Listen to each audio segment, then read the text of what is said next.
Você sabia que algumas medicações que você usa de forma corriqueira no seu dia a dia, como para dor lombar, cefaleia, hipertensão, podem causar constipação intestinal? Então hoje eu vou falar um pouquinho sobre quais são essas medicações que podem causar isso e o que você pode fazer para te ajudar a prevenir. Vamos lá?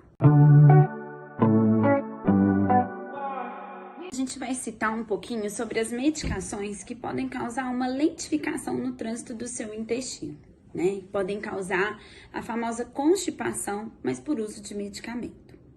Então, a primeira medicação que a gente vai falar vai ser dos anti-inflamatórios não esteroidais, que são medicações que a gente usa muito para pacientes que têm dores musculares, ortopedistas, né? Acabam usando mais, em alguns pós-operatórios para fazer associação com algum outro analgésico, para aliviar a dor.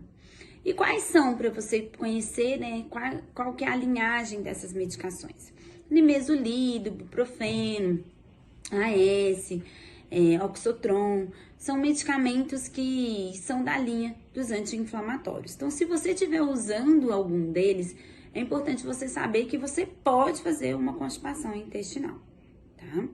E como a gente não usa eles por tempo indeterminado, ao suspender, a tendência é que se volte ao normal. Outra medicação que a gente vê muito são os diuréticos, que são usados em pacientes que são que têm uma hipertensão e eles são da classificação dos antihipertensivos, né? Exemplo que a gente vai ter é a furosemida e a hidroclorotiazida, que são medicamentos que a gente expolia muita água, né? Eles diminuem um edema no paciente que é hipertenso. E, consequentemente, o corpo acaba priorizando a não perda de água pelas fezes. Então, isso também pode causar uma constipação. A terceira classe de medicamentos que a gente vai ter é a codeína.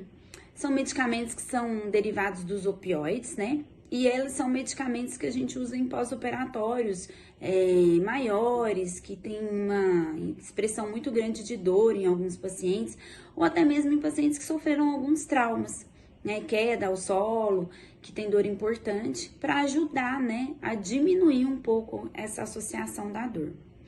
E quais são as medicações que estão, né, dentro dessa classificação da codeína? Codein, Codatem, Codex, Tilex, Paco, que são associações, esses dois últimos são associações de um analgésico com a codeína. Também são medicamentos que a gente não faz uso por tempo muito prolongado e assim que suspender, a tendência é que se volte ao normal ou ao natural, tá? Outra medicação que é comum dar a constipação é a ondansetrona. Ela é muito usada, né? Ela é um antiemético e ela é muito usada em pacientes que têm quadros de náusea e vômitos. Também, como nem todo mundo tem náusea e vômito o tempo todo, uma vez que você suspender, isso vai tender também a melhorar. E a quinta classe de medicamentos que nós temos que vai causar constipação é o que a gente mais tem visto hoje, né? Porque as pessoas elas estão fazendo uso de forma mais crônica e mais comum, que são os antidepressivos. É uma classe de medicamento que vai causar uma retenção maior, né, de líquido no corpo e diminuir a oferta de água para o paciente, né? E isso vai favorecer numa constipação a longo prazo. Então, não é incomum eu pegar idosos que fazem uso aí há muitos anos de algum antidepressivo ou que fizeram troca de antidepressivos durante esses anos de vida que eles tiveram e eles têm uma constipação importante. Nesses pacientes, às vezes o uso do laxante vai fazer uma melhora do quadro mais rápido, porque essa medicação a gente não vai conseguir suspender, porque o paciente precisa dela, né? E ele vai usar isso a longos anos. Então, é uma classe de medicamento que a gente não suspendendo, a gente precisa às vezes introduzir alguma coisa para favorecer e ajudar o paciente na sua evacuação. Na grande maioria dos casos, não há necessidade da gente suspender essas medicações, né? Igual eu falei em cada classe que eu citei. A gente sabe que algumas dessas medicações nós vamos usar por um período menor de tempo, né? Então, o que a gente vai fazer nessa fase é um ajuste, né? Da ingestão de fibras, da associação da água, para que o paciente possa, nesse período do uso dessa medicação, conseguir regular melhor um pouquinho o seu hábito intestinal.